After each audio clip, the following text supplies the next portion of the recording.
Hello and welcome. JKSSB teacher का जो official paper हुआ 13 मई 2018 को, उसके अंदर जो ज्योग्राफी का सेक्शन है उसका एनालिसिस हम आज के वीडियो में करेंगे। बाकी एनालिसिस भी आएगा बाकी सेक्शंस के ऊपर। हमारे इस यूट्यूब चैनल को आप सब्सक्राइब करके बेल आइकन दबा के रख लीजिए फॉर मोर वीडियोज़।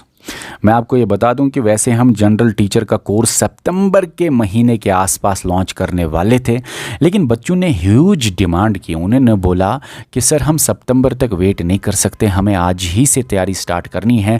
हम ऑफिशियल नोटिफिकेशन का वेट नहीं करना चाहते, हम इस टीचर पोस्ट को छोड़ना नहीं चाहते, इसलिए हम एडवांस में तैयारी करना चाहते हैं। तो बच्चों की ह्यूज डिमांड की वजह से हमने ये कोर्स लॉन्च किया हुआ है एप्लीकेशन पे, जिस पे ऑलरेडी बहुत सारे बच्चे जुड़े हुए हैं। और मैं आपको बता दूं, अगर आप भी जुड़ना चाहते हैं तो स्क्रीन पे आप देख लीजिए कैसे आप जुड़ सकते हैं। अगर आप नहीं जुड़ना चाहते हैं, नोटिफिकेशन का वेट करना चाहते हैं, तो ठीक है आप कर लीजिए। लेकिन हाँ, जो बच्चे अभी जुड़ रहे हैं उनको एक बेनिफिट एक्स्ट्रा मिल रहा है, वो है उनको ये कंप्लीट कोर्स सिर्फ 399 रुपीज़ पे ऑफर पे मिल रहा है। बाद में यही कोर्स आपको 1000 के आसपास दिखेगा। अच्छा, अब जो बच्चे यहाँ पे कोर्स में जुड़े हैं वो हमें एप्लीकेशन पे आज सुबह और कल से बहुत सारे मैसेजेस कर रहे थे कि सर हमें बताइए लेक्चर्स कहाँ से स्टार्ट होंगे। तो हम आपकी जो लेक्चर सीरीज़ है वो स्टार्ट करने वाले हैं 1 अगस्त 2025 से। उससे पहले हम पेपर एनालिसिस आपको देंगे, उससे पहले हम 1-2 दिन बाद बुक्स आपको दे देंगे, ठीक है ना। और हम लेक्चर सीरीज जो है, कंप्लीट लेक्चर सीरीज़, वो आपको 1 अगस्त 2025 से स्टार्ट कर देंगे। अगर आप में से भी कोई ऐसा बच्चा है जो ऑफिशियल नोटिफिकेशन का वेट नहीं करना चाहता और अभी से तैयारी करना चाहता है, वो स्क्रीन पे देख ले कैसे ज्वाइन करना है। चलिए अब हम स्टार्ट करते हैं। ज्योग्राफी हम सेक्शन स्टार्ट करेंगे। और मैं आपको बता दूं 13 मई 2018 को पेपर हुआ जनरल टीचर का, लेकिन जनरल टीचर का पेपर अलग अलग डेट्स पे लिया गया, अलग अलग डिस्ट्रिक्ट्स के लिए। 13 मई 2018 को अनंतनाग एंड बारामूला डिस्ट्रिक्ट के लिए एग्जाम लिया गया। 20 मई मतलब अगले संडे को बडगाम, गांधरबल, पुलवामा, शोपियन, सांबा और भी बहुत सारे डिस्ट्रिक्ट्स का एग्जाम लिया गया 20 मई को जनरल टीचर का। उसके बाद अगली संडे 27 मई को और भी बहुत सारे डिस्ट्रिक्ट्स के एग्जाम लिया गया, जैसे बांडीपुरा, कुलगाम, कुपवारा वगैरह।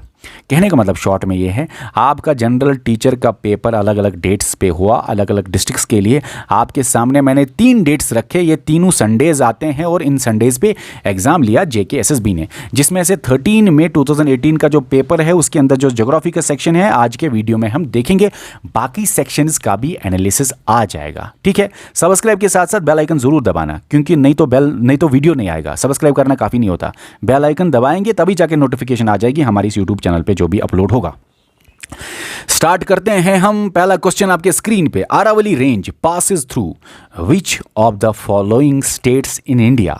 अभी मैंने कुछ ही दिन पहले ये आपके नायब तहसीलदार बैच में आपको डिटेल में पढ़ाया हुआ है। मैंने आपको बोला पेनिनसुलर इंडिया देखो मेरा लेक्चर, उसके अंदर ये मैंने आपको पढ़ाया और मैंने आपको बोला अरावली रेंज के बारे में। वैसे मैंने बहुत डिटेल में आपको पढ़ाया और बोला कि ऊपर साइड से दिल्ली है, ओके, नीचे साइड से गुजरात है, बीच में आपका राजस्थान पड़ता है, हरियाणा पड़ता है। राजस्थान में सबसे ज़्यादा हिस्सा है, अरावलीज़ का हिस्सा सबसे ज़्यादा आता है।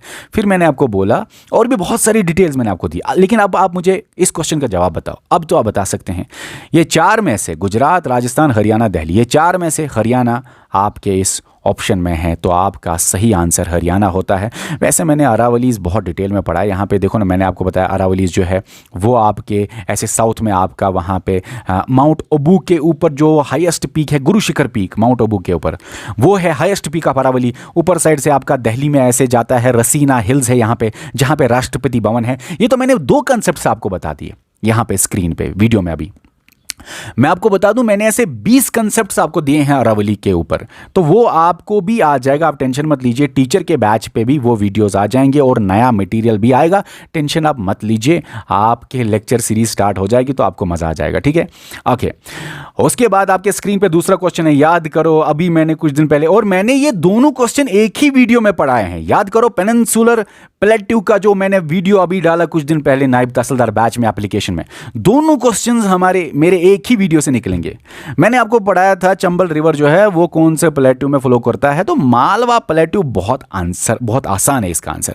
वैसे मैंने बहुत डिटेल में ये चीज़ें पढ़ाई हुई है, लेकिन हम अब जल्दी करेंगे, नहीं तो ये वीडियो लास्ट में लंबा हो जाता है, कुछ बच्चों को पसंद नहीं आता। Which union territory is also the capital of two states in India? कौन सी ऐसी यूनियन टेरिटरी है जो इंडिया के दो दो स्टेट्स की कैपिटल है? आसान क्वेश्चन है। चंडीगढ़। चंडीगढ़ यूनियन टेरिटरी ऐसी है जो दो दो स्टेट्स की कैपिटल है। कौन कौन सा स्टेट? पंजाब एंड हरियाणा, दो स्टेट्स का कैपिटल है चंडीगढ़। अच्छा मुझे एक बात बताओ, क्या कभी इंडिया या का जब से इंडिया आज़ाद हुआ, खासकर तब से, क्या कोई ऐसी जगह थी जो दो दो स्टेट्स की कैपिटल थी? Very good, Hyderabad. हैदराबाद 2014 से लेके 24 तक दो दो स्टेट्स की कैपिटल थी, आंध्र प्रदेश एंड तेलंगाना। ऐसा क्यों? क्योंकि तेलंगाना को 2014 में बनाया गया, आंध्र प्रदेश से ही बाहर निकाला गया, फिर बोला गया जो ये हैदराबाद है अब ये दो दो का कैपिटल रहेगा, आंध्र प्रदेश का भी तेलंगाना का भी। और 2014 से 24 तक डेट दिया गया, बोला कि ये 10 साल के अंदर अंदर आंध्र प्रदेश अपना नया कैपिटल बनाएगा, और आंध्र प्रदेश ने अपना नया कैपिटल 2022-23 के आसपास तैयार किया, अमरावती। तो आजकल आंध्र प्रदेश का कैपिटल अमरावती है और तेलंगाना का कैपिटल हैदराबाद है, और ये तो आजकल का कंडीशन है, अलग अलग कैपिटल। लेकिन 2014 से 24 तक बोला गया हैदराबाद ऐसी जगह है जो दो दो स्टेट्स की कैपिटल थी। ओके, और मैं आपको बता दूं चंडीगढ़ सिर्फ एक ऐसा यूनियन टेरिटरी है जो दो दो स्टेट्स की कैपिटल है। अब आपको एक सवाल देता हूं, नीचे कमेंट सेक्शन में बता दो, मुझे बताना। चलो ठीक है, ये तो एक जगह है या एक यूनियन टेरिटरी है जो दो दो स्टेट्स की कैपिटल थी। मुझे बता ऐसा कौन सा स्टेट है जिसके दो कैपिटल, या ऐसा कौन सा स्टेट यूटी है जिसके दो कैपिटल है, या कोई ऐसा है क्या जिसके तीन कैपिटल भी है? मुझे नीचे कमेंट सेक्शन में इसका आंसर जानना है। कौन कौन से स्टेट्स है जो जिसके दो दो कैपिटल है, या यूटीज है जिसके दो कैपिटल है, या कोई ऐसा है क्या जिसके तीन तीन कैपिटल है? बता दो मुझे नीचे कमेंट सेक्शन में, ठीक है। अब नेक्स्ट क्वेश्चन आपके स्क्रीन पे है, point Calimere wild life sanctuary was created in 1967 for the conservation of which endangered species in India? और इसका सही जवाब है ब्लैक बक है इसका सही जवाब। ब्लैक बक का साइंटिफिक नेम बहुत बार आया है एग्जाम्स में, antelope cervicapra. Okay, antelope cervicapra. और ये जो आपका ये वाइल्ड लाइफ सेंचुरी है, ये कहाँ पे है? ये पीसी वाइल्ड लाइफ सेंचुरी या point Calimere wild life sanctuary, ये आपका तमिलनाडु में है। याद रखना, ये बहुत बार आया है सवाल, कहाँ पे है ये वाइल्ड लाइफ सेंचुरी? तमिलनाडु में। और ये भी सवाल बहुत बार आया है, ब्लैक बक का साइंटिफिक नेम तो एंटीलोप सर्विकैपरा। ओके, चलो नेक्स्ट क्वेश्चन पे हम चलते हैं। Which type of drainage pattern develops when the river flows along the slope of terrain? इसका सही जवाब आप मुझे बता दो। थोड़ा आइडिया मैं आपको देता हूं। रेडियल क्या होता है? जब एक जगह से चारों साइड से पानी जाता है, ऐसे हर जगह से पानी जाता है, ये ऑल डायरेक्शन में फ्लो होता है। और रेडियल ज्यादातर क्या होता है कि ऊपर माउंटेन से निकलता है, इधर से भी निकलेगा, इधर से भी निकलेगा, इधर से भी निकलेगा, इधर से भी निकलेगा। जैसे फॉर एग्जाम्पल अमरकंटक प्लेटू है, एक साइड से आपका सोन निकलता है, एक साइड से आपका नर्मदा निकलता है, ठीक है ना? तो ये मैंने आपको रेडियल बताया। लेकिन रेडियल के साथ साथ मैं आपको बताना चाहता हूं अब डेंड्रेटिक। डेंड्रेटिक याद रखना, डेंड्रेटिक जो है वो क्या है? वो आपका ज्यादातर ऐसे स्लोप्स पे, जो स्लोप्स होते हैं उन पे डेंड्रेटिक पैटर्न फॉलो होता है। स्लोप्स पे कैसे डेंड्रेटिक पैटर्न फॉलो होता है? अगर फॉर एग्जांपल ये माउंटेन है तो ऐसे स्लोप्स पे डेंड्रेटिक फॉलो होता है, ऐसे ऐसे। डेंड्रेटिक का मतलब ट्री जैसी शक्ल, ट्री जैसी शक्ल, ऐसे ऐसे पानी जाता है तो ट्री जैसी शक्ल डेंड्रेटिक बनाता है, ठीक है। ऑल डायरेक्शंस अगर कभी आपके क्वेश्चन में लिखा हो तो आपका रेडियल आना चाहिए आंसर। अगर ये लिखा हो स्लोप पे कोई गुजर रहा है तो हमारा क्वेश्चन भी ऐसा ही है, drainage pattern develops when the river flows along the slope of terrain, तो वहां पे आपका डेंड्रेटिक फॉलो होता है, ठीक है ना। तो मैं आपको बता दूं रेडियल जो होता है वो हर जगह से निकलता है, ठीक है। और फिर ये जो स्लोप होता है इधर से डेंड्रेटिक फॉलो होता है। डेंड्रेटिक मतलब ट्री जैसी शक्ल बनाता है। तो हमारे इस क्वेश्चन का सही जवाब कौन बताएगा अब आप में से? स्लोप पे कौन सा फॉलो होता है? तो डेंड्रेटिक। अगर ऑल डायरेक्शंस में लिखा होता तो अब आप देते रेडियल, लेकिन रेडियल नहीं है। इसी तरह ट्रिलिस का मतलब क्या? बहुत बार ट्रिलिस आया, बहुत ज्यादा एग्जाम में आता है ट्रिलिस। ट्रिलिस का बहुत खतरनाक फीचर है। अगर ये रिवर है, ये ड्रेनेज पैटर्न बताता हूं मैं आपको, अगर ये रिवर है तो उसके याद रखिए ये मेन रिवर है, उसका जो प्राइमरी ट्रिब्यूटरी है, ऐसे प्राइमरी ट्रिब्यूटरी ये आपको पैरेलल दिखेंगे। पैरेलल, यहां से भी अगर प्राइमरी ट्रिब्यूटरी है ये पैरेलल दिखेंगे। पर डेंड्रेटिक में क्या है? डेंड्रेटिक में ऐसी जाते शक्ल, ऐसे, कोई पैरेलल नहीं, ऐसे ऐसे। ट्री की शक्ल होती है, ये ट्री की शक्ल होती है डेंड्रेटिक। और क्वेश्चन का भी आंसर हमारा डेंड्रेटिक है क्योंकि स्लोप्स पे यही बनता है। लेकिन ये जो आपका ट्रिलिस है ये ऐसे पैरेलल होता है। ये तो मैंने आपको बोला प्राइमरी ट्रिब्यूटरीज, लेकिन इन प्राइमरी ट्रिब्यूटरीज के साथ साथ सेकेंडरी ट्रिब्यूटरीज भी होते हैं। ये देखो, ये मैं सेकेंडरी ट्रिब्यूटरीज बना रहा हूं, और ये सेकेंडरी ट्रिब्यूटरीज होते हैं ये 90 डिग्री यहां पे बनाते हैं। ये जो सेकेंडरी ट्रिब्यूटरी होते हैं ये 90 डिग्री आपके प्राइमरी ट्रिब्यूटरी के साथ बना रहा है। तो सेकेंडरी ट्रिब्यूटरीज आपका 90 डिग्री बना रहा है। ये मैंने देखो ना, यहां पे मैंने आपका 90 डिग्री बनाया, ठीक है ना। सेकेंडरी ट्रिब्यूटरीज आपका 90 डिग्री बना रहा है प्राइमरी ट्रिब्यूटरीज के साथ। ये है ट्रिलिस, जो बहुत बार एग्जाम में आया है। रेक्टेंगुलर कुछ भी नहीं है, आसान है। रेक्टेंगुलर जहां पे भी फॉल्ट्स होते हैं, क्रैक्स होते हैं, जहां पे भी आपके फॉल्ट है, क्रैक्स है जमीन में, तो उन क्रैक्स के बीच में जब चलता है रिवर, तो इन क्रैक्स के बीच में जब रिवर चलता है तो वो रेक्टेंगुलर शक्ल बनाता है। तो रेक्टेंगुलर पैटर्न है ये ड्रेनेज पैटर्न। हमारे जो क्वेश्चन का सही एक सेकेंड हमारे क्वेश्चन का सही जवाब कौन बताएगा आप में कि स्लोप्स पे कौन सा ड्रेनेज पैटर्न फॉलो होता है? तो डेंड्रेटिक, ये ट्री वाली शक्ल वाला आंसर है हमारा, ठीक है। ट्री ब्रांचेस वाला जो है वैसे ही डेंड्रेटिक पैटर्न होता है। क्वेश्चन नंबर 66 क्या है? Who are eligible to receive doctor Salim Ali national wildlife fellowship award? Question को करने से पहले मैं आपको बता दूं, ये जो डॉक्टर सलीम अली है इसको बोलते हैं हिंदुस्तान का बर्ड मैन, परिंदू वाला इंसान, या परिंदा मैन ऑफ इंडिया। बर्ड मतलब परिंदा, ठीक है, बर्ड मैन ऑफ इंडिया। अच्छा, ये बहुत बार एग्जाम में आया है सवाल, बहुत बार इसको बोला जाता है bird man of India. Even कि ये भी बहुत बार सवाल आया है डॉक्टर सलीम के रिलेटेड कि इसने जो बुक लिखी उसका नाम है बुक ऑफ इंडियन बर्ड्स। उस बुक का नाम बताओ, ये बहुत बार आया है, बुक ऑफ इंडियन बर्ड्स। ये दोनों पॉइंट्स याद रखना। अब आपको दिमाग में आ गया डॉक्टर सलीम अली के बारे में बर्ड्स। अब आप मुझे बताइए आंसर क्या होगा? Aviation wild life, mountain ecosystem, coastal ecosystem, mammalian. बताओ मुझे।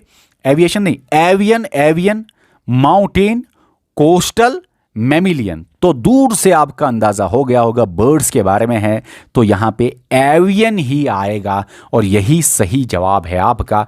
एवियन वाइल्ड लाइफ ही सही जवाब है। नेक्स्ट क्वेश्चन पे चलते हैं। University of Rajasthan is the central arid zone research institute located.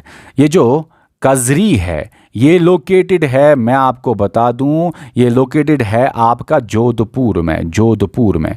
तो जोधपुर में ये लोकेटेड है और यहाँ पे आपका सही जवाब जोधपुर ही है। अब चूंकि ये उन दिनों बहुत ज़्यादा न्यूज़ में था, तब जाके एग्ज़ाम में ये क्वेश्चन आया।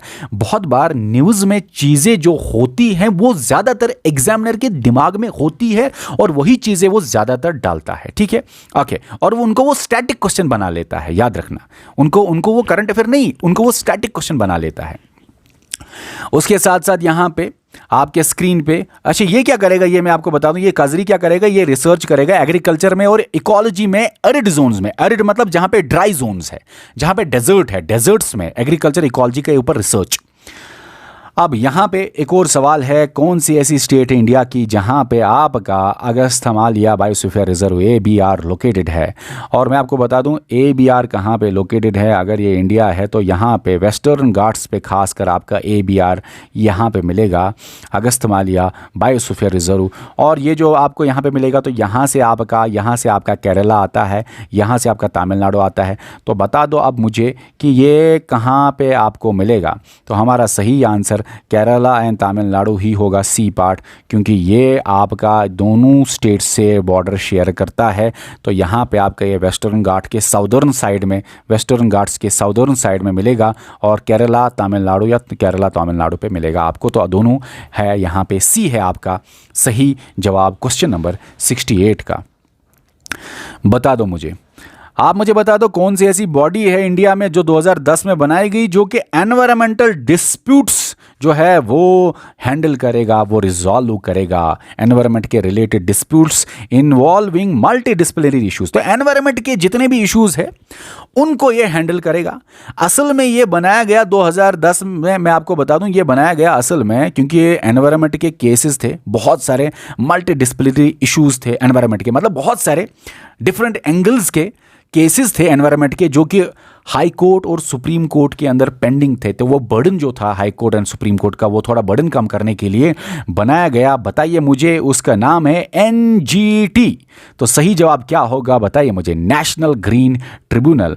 ये है आपका सही जवाब क्वेश्चन नंबर 69 का। ओके, ये कोई नहीं है ये बॉडी, ये भी कोई बॉडी नहीं है। हाँ, नेशनल एनवायरमेंटल ट्रिब्यूनल आपकी बॉडी थी जो बनाया गया, मतलब एनईटी नेशनल एनवायरमेंटल ट्रिब्यूनल बनाया गया 1995 में, और फिर 2010 में इसको रिप्लेस किया गया। जो 1995 को ये बनाया गया नेशनल एनवायरमेंटल ट्रिब्यूनल, 2010 में इसको रिप्लेस किया गया बाय नई बॉडी नेशनल ग्रीन ट्रिब्यूनल। ठीक है ना, तो एनजीटी ने इसको रिप्लेस किया, बात खत्म, समझ आ गया। ये एक्ट से बनाया गया असल में 2010 में, एनजीटी एक्ट 2010, और ये जुडिशियल बॉडी है जो कि रिजॉल्व करेगा एनवायरमेंट रिलेटेड डिस्प्यूट्स। ओके, मतलब एक्ट से बनाया गया, तो ये स्टैच्यूरी बॉडी है। स्टैच्यूरी बॉडी वो बॉडी होती है जो कि एक्ट से, जहां पे एक्ट लिखा होता है। नेक्स्ट क्वेश्चन आपकी स्क्रीन पे, चलो बता दो इसका answer. Which one of the following cities is the capital of state of Nagaland. Nagaland की कैपिटल बताओ मुझे। आसान है क्वेश्चन, बहुत ज़्यादा आसान है। तो इसका सही जवाब आपका कोहिमा है। ये मैंने बहुत बार आपको बोला है, जो 7 सिस्टर स्टेट्स है उनके कैपिटल्स याद रखने का। 7 सिस्टर स्टेट्स के कैपिटल्स याद रखने का आता है, अभी भी आते हैं कभी कभी एग्जाम्स में। अरुणाचल प्रदेश, और याद करो मैंने हर एक स्टेट्स पे ट्रिक दी हुई है, इंडिया के सारे स्टेट्स पे मैंने ट्रिक दी हुई है। आपको याद होगा, मुझे पता है आपको याद होगा। चलो मैं याद करा रहा हूँ, यहाँ पे मैंने 7 सिस्टर स्टेट्स लिखा। ओके, ये आपका नागालैंड। देखो, अरुणाचल प्रदेश याद करो, अरुणाचल प्रदेश, अरुणाचल को ईंटा मारी, ईंटा, तो ईंटा से ईटानगर। आसाम, आज शाम हम डिश पे कुछ देखेंगे तो डिश से दिसपुर है कैपिटल। मणिपुर जो स्टेट है, मनी बहुत इंपॉर्टेंट होता है। आईएमपी इंपॉर्टेंट, मनी इंपॉर्टेंट होता है तो इंपॉर्टेंट से इम्फाल। मेघालय, मेगा लड़की है लेकिन वो लंबी है तो शी इज टॉल नहीं, she is long, Shillong. Nagaland, नाग बैठा है एक कोहिनूर डायमंड पे, पुरानी फिल्मों में आपने देखा होगा कोई नाग होता था कोहिनूर डायमंड पे, कोहिनूर डायमंड की रखवाली करता हुआ। तो कोहिमा, नागालैंड का कोहिमा, तो नागालैंड कोहिमा। अच्छा, नागालैंड, ये क्यों हमने यहाँ पे लिखा नागालैंड। उसके बाद त्रिपुरा, मैं तीनपुरा की मंजिल बनाता अगर ताला ना लगा होता। ये शायद ज़्यादा बेटर उसको समझ आएगा जिसने मेरी ट्रिक्स ऑलरेडी पढ़ी होगी, हर एक स्टेट और हर एक यूटी का, उसको ज़्यादा समझ आएगा। अच्छा, सिक्किम जो है वो है गैंगटॉक। ठीक है ना, और भी कोई था क्या, बता मुझे, और भी अगर कोई था तो नीचे कमेंट सेक्शन में बता देना। चलो नेक्स्ट क्वेश्चन पे, वैसे मैंने डिटेल में ये चीज़ें पढ़ाई है, हर पॉइंट आपको डिटेल में पढ़ाया है। In which state of India is the Bandipur tiger reserve located. ये बंदीपुर से मुझे याद आया, जब हम कोचिंग करा रहे थे ऑफलाइन में टीचर्स का, 2017 में जब मैं पढ़ा रहा था ऑफलाइन टीचर्स को, तो मैंने ये जो टाइगर रिजर्व हैं या वाइल्ड लाइफ सेंचुरी, इनके ऊपर ट्रिक्स उनको दी हुई थी। मैंने ये अभी क्वेश्चन देख के मुझे अभी भी वो याद आया। मैंने बोला था, मुझे याद है कि मैंने बोला था कि जो बंदर होते हैं वही नाटक करते हैं। तो बंदर जो होते हैं, बंदर के साथ साथ नाटक बहुत ज़्यादा नाटक करते हैं। तो कर्नाटक मैंने ये भी उनको बोला था ऑफलाइन स्टूडेंट्स को तब कि ये जो किसी, अगर ऐसे याद नहीं रहा तो समझो, दिमाग में रखो कि कोई बंदी या किसी की बंदी जो है बहुत नाटक कर रही है। तो बस वैसे मैंने बोला, ठीक है ना, तो ज़्यादा बेटर है कि बंदर नाटक, ठीक है, कर्नाटक और बंदर। तो देखो ना, और फिर ये क्वेश्चन फिर हर बच्चे ने किया था क्योंकि ये ट्रिक मैंने एग्जाम से पहले दी हुई थी, दूसरी बार भी। ठीक है, चलो नेक्स्ट क्वेश्चन पे चलते हैं शॉर्ट में। The Sardar Sarovar dam, a multi-purpose project is constructed on which of the following rivers in India। तो यहाँ पे मैं आपने मार्क किया कर्नाटक है सही आंसर। ठीक है, ओके, मार्क करना। वैसे हम पीडीएफ में आपको दे देंगे, आप टेंशन मत लीजिए। चलो नेक्स्ट क्वेश्चन है, सरदार सरोवर डैम जो है multipurpose project on which of the following rivers. Narmada, यहाँ पे याद रखना, और ये गुजरात में है आपका ये डैम। नेक्स्ट क्वेश्चन पे चलते हैं, with which of the following countries India does not share its international border. ये भी बहुत डिटेल में मैंने पढ़ा है, लेकिन अब हम जल्दी आपको आंसर बता देंगे, और ये आसान भी है। तजाकिस्तान बहुत आसान है, मैंने आपको डिटेल में ट्रिक्स दी हुई है, याद रखना। अभी जो मैंने आपको पॉलिटिकल डिवीजन ऑफ इंडिया पढ़ा है नायब तहसीलदार के बैच में, ट्रिक्स दी है जिसमें मैंने आपको मैरीटाइम बॉर्डर के साथ कौन कौन शेयर करता है इंडिया की नेबरिंग कंट्री, लैंड बॉर्डर कौन कौन शेयर करता है इंडिया के साथ नेबरिंग कंट्री, और ऐसे कौन से स्टेट्स है जो बाकी के कंट्रीज़ के साथ बॉर्डर शेयर करते हैं इंडिया के ऐसे स्टेट्स। ज़रा आपको ट्रिक्स विक्स याद रहती हैं कि नहीं, क्योंकि मुझे पता है ट्रिक्स बहुत ज़्यादा मदद देती है बहुत सारे स्टूडेंट्स को। मैं आपको एक एग्जांपल दूंगा, मुझे बताओ, मैंने आपको पढ़ाया, बताओ मुझे बांग्लादेश हमारी नेबरिंग कंट्री है, मुझे बताओ इंडिया के कौन कौन स्टेट से ये अपना बॉर्डर शेयर करता है। तो याद करो ट्रिक, याद करो ट्रिक। मैंने बोला बांग्लादेश, वेस्ट बंगाल लिखना। फिर मैंने क्या बोला, बांग्लादेश से कोई वेस्ट बंगाल आ गया एटीएम में पैसे निकालने, लेकिन पैसा नहीं था, मनी नहीं था, मतलब पैसा नहीं था। और मैंने बोला था ट्रिक में कि एमएम जहां पे दिखेगा, जहां पे भी एमएम दिखेगा स्क्वायर लगा लेना। ये ट्रिक आपको याद है, अभी कुछ दिन पहले मैंने आपको पढ़ाया, अगर आप लोगों ने देखा होगा हमारे पेड बैच में भी पढ़ाया है डिटेल में। यहाँ पे मैं आपको फिर से बोलना चाहता हूँ, वेस्ट बंगाल है एक, उसके बाद आसाम है, उसके बाद बता मुझे त्रिपुरा है, और ये एम स्क्वायर का मतलब 2 एम है, मगर मणिपुर नहीं है। मैंने बोला ना एटीएम में पैसे नहीं है, 2 एम है, मुझे बताओ मणिपुर नहीं है, बाकी दो एम मुझे बताओ। एक है मेघालय, दूसरा है मिजोरम, मणिपुर नहीं। अक्सर मणिपुर आता है एग्जाम्स में, याद रखना, लेकिन मैंने ये ट्रिक में पहले क्लियर किया, वो एटीएम में मनी नहीं है, तो मणिपुर नहीं है। तो बस बांग्लादेश के साथ ये 5 स्टेट्स बॉर्डर शेयर करते हैं, मिजोरम, मेघालय, त्रिपुरा, आसाम और वेस्ट बंगाल। नेक्स्ट क्वेश्चन पे चलते हैं। वैसे मैंने हर एक ट्रिक आपको दी हुई है। For more details lecture visit करो हमारी एप्लीकेशन जेके सिविल सर्विसेज, आप इंस्टॉल करो, अगर किसी ने नहीं किया है प्ले स्टोर पे जाके वहीं पे सब मिल जाएगा।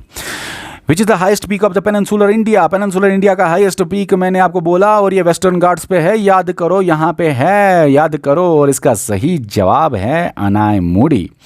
अनायमुडी को बोला जाता है एवरेस्ट, माउंट एवरेस्ट नहीं, एवरेस्ट ऑफ साउथ इंडिया। और ये अनायमुडी आपका वेस्टर्न घाट्स पे है, ये आपका केरला के अंदर है, ये आपका अनामाली हिल्स के अंदर है। और कितनी डिटेलिंग मैंने आपको की हुई है, मैंने आपको वेस्टर्न घाट्स और ईस्टर्न घाट्स पूरा पढ़ाया हुआ है। और इसके साथ साथ अगर मैं देखूं ईस्टर्न घाट्स की, तो ईस्टर्न अब सवाल का जवाब मुझे नीचे देना, क्योंकि मैं जानना चाहता हूं मेरे बच्चों ने पढ़ा है कि नहीं। ईस्टर्न घाट्स का मुझे बता हाईएस्ट पीक कौन है। मैं ऑप्शन देता हूं, जिंदागाड़ा है या महिंदागिरी है, नीचे कमेंट सेक्शन में लिखना, जिंदागाड़ा है या महिंदागिरी है ईस्टर्न घाट्स का हाईएस्ट पीक। नेक्स्ट क्वेश्चन पे चलते हैं। Among the following options identify, ऐसी कौन सी लेक है जिसका 2/3 हिस्सा आपका पड़ता है चाइना में, और वो एक साल्ट लेक होके भी फ्रीज होती है। नहीं तो साल्ट लेक फ्रीज नहीं होती, साल्ट लेक्स आइस नहीं बनते, लेकिन टेम्परेचर इतना कम होता है कि साल्ट लेक होते हुए भी फ्रीज होती है। और मैं आपको बता दूं ये लेक जो है लद्दाख में है और तिब्बत में है। लद्दाख मतलब इंडिया के अंदर आता है, तिब्बत मतलब चाइना के अंदर आता है, और चाइना के अंदर इस लेक का 2/3 हिस्सा है, मतलब 66% है। और इंडिया लद्दाख के अंदर 33% है, मतलब 1/3 है, चलो 1/3 है, मतलब 33% है, ठीक है। और ज़्यादा हिस्सा आपका चाइना में है, तिब्बत में है, और उसी लेक जो है वो आपका साल्ट लेक भी है जो फ्रोज नहीं होती। और ये आंसर है आपका पेंगोंग, सो लेक है इसका सही जवाब। ये तो नहीं होगा, ये भी नहीं होगा, दूर से पता चल रहा है, लेकिन सो मरोरी लेक जो है ये एंटायरली लोकेटेड इन लद्दाख है, ये आपका चाइना में नहीं है, और ये फ्रेश वाटर लेक है। तो कहने का मतलब ये है शॉर्ट में आपका ये ज्योग्राफी के पोर्शंस जो है ये हमने पढ़ाए हुए हैं आपको। ये चीज़ें आंसर की भी आपको हमारी एप्लीकेशन पे शेयर की जाएगी, बाकी वीडियोस भी आपको हमारे इस यूट्यूब चैनल के साथ साथ एप्लीकेशन पे तो आ ही जाएंगे। एप्लीकेशन पे पूरा कंटेंट आ रहा है, एप्लीकेशन पे डिटेल में सब कुछ आ जाएगा। हमारी इस यूट्यूब चैनल पे भी आपको मिल जाएंगे videos related to paper analysis खासकर। तो हमारे इस यूट्यूब चैनल को सब्सक्राइब के साथ साथ क्या करेंगे आप, बेल आइकन देखेंगे दबाया है कि नहीं। साथ में जो इंटरेस्टेड है अभी से तैयारी करने के लिए, जो वेट नहीं करना चाहता और सीरियस तैयारी पहले से करना चाहता है, उसको एक बेनिफिट होगा, ऑफर पे 399 रुपीज़ पे ही ये कंप्लीट बैच मिल जाएगा, जिसके लेक्चर्स 1 अगस्त से स्टार्ट होने वाले हैं। ज्वाइन करने का तरीका स्क्रीन पे लिखा है। अभी जो आप वीडियो देख रहे हैं इसके डिस्क्रिप्शन में या कमेंट सेक्शन में जाइए, आपको लिंक मिल जाएगा, उस लिंक के जरिए आप जाके ज्वाइन कर सकते हैं। या तो प्ले स्टोर पर डाउनलोड कीजिए हमारी जेके सिविल सर्विसेज ऐप, वहां से आप ज्वाइन कर सकते हैं। अगर ज्वाइन नहीं करना आता तब आप हमारे इस व्हाट्सएप नंबर पे मैसेज कीजिए। व्हाट्सएप नंबर पे एक ही प्रॉब्लम है, थोड़ा लेट जवाब मिल सकता है, क्योंकि बहुत सारे नंबर ऑफ स्टूडेंट्स मैसेजेस करते रहते हैं, तो 48 आवर्स के अंदर अंदर जवाब मिलेगा। बाकी आपको कुछ भी बोलना हो नीचे कमेंट सेक्शन में बता दीजिए। जल्दी हम नए वीडियो के साथ आते हैं। Okay bye.